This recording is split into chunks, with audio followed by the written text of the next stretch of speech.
And so what's happened is we figured out when we made the piece that since it was coming into the library, that we needed some, when people were walking by and looking at it, it'd be nice if we made a gateway right there. So we're going to take out an 8-foot section of the wall, and these pieces are going to cap the wall on each side. So we'll have a column here and a column there, and it'll come up about 8 inches. That seemed like a natural entryway. So it's nice that the thing sort of asked for a door. We're going to cut a door there, and then people walking by on the sidewalk will be able to come in there. All right?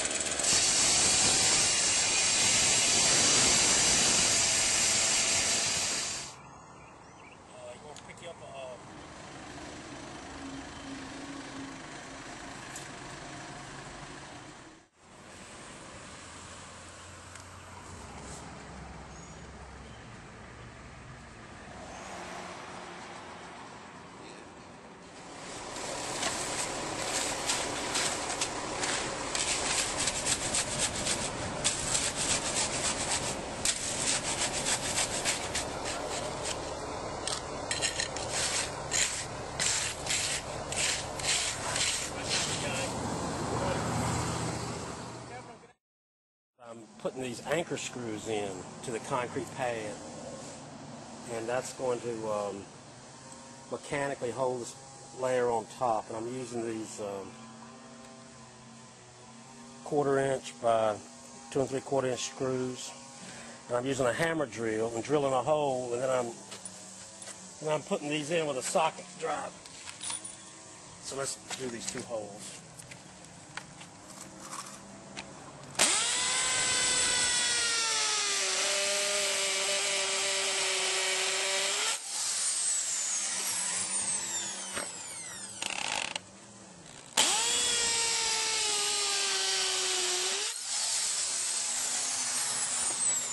After I get the holes drilled, I come back with a socket driver. So it just screws these things into the concrete. And they have these threads on them that cut through the concrete. So here we go.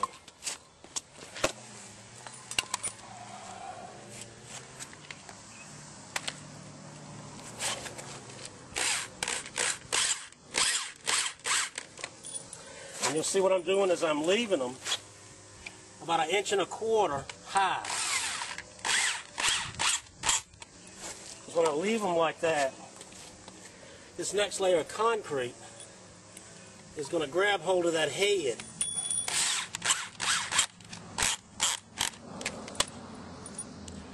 And so I've got a couple things mechanically looking at the concrete. I've got mortar on the backs of the bricks that'll sort of stabilize it east-west, and these screws that are about every 4 feet that'll bind it north side. This is an epoxy sealer that I'm putting on top of this thin set, on top of this concrete, so that the surface coat will bond. I got to keep this concrete off the brick, and I've gone through different manners of doing it, but it looks like the easiest way to keep that concrete off the brick is just to use this duct tape and plastic. So you look right around that edge, you can see it down there.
Now, this is the first labyrinth I've ever been involved with building, but my understanding of a genuine concept of acceptance was taught to me 20 years ago by a friend of mine named Tom.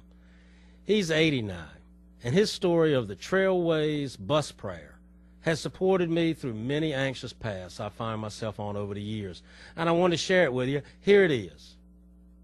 One morning over coffee, Tom said, "Hey, Will, just imagine for a moment that your wife and daughter were driving back from New Jersey, and that old car y'all have broke down outside of Philadelphia.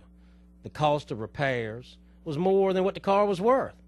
Pat calls you to tell you the bad news, and then she gets tickets on a Trailways bus, which will arrive in Raleigh late that evening. That afternoon, you're watching a basketball game or something on TV, and you see there's been a horrible accident on Interstate 95 around Richmond, and a Trailways bus bound for Raleigh, North Carolina was in the middle of it all. Half the riders on the bus have been killed. Well, what do you pray for, Will?" Now that was a perplexing question to me 20 years ago. First, I was confronted with the selfishness of my own thoughts, which were either to hope that it was a different bus or to hope that my family members were in the half of the riders that had survived. Was this a trick question? Over several days, I would come to realize that the only prayer I could really offer was to pray to realize that I had the strength to deal with whatever had happened. Events were simply out of my control. Now, for me, this was a prayer of acceptance. And this is the grind that building the labyrinth has grown out of for me. The only sure experience concerning walking the labyrinth is that it'll be different every time you walk it, and different for each person on their journey. In the words of the Apostle Paul, we walk by faith and not by sight. We really appreciate your time, and we look forward to your visit. Thank you so much.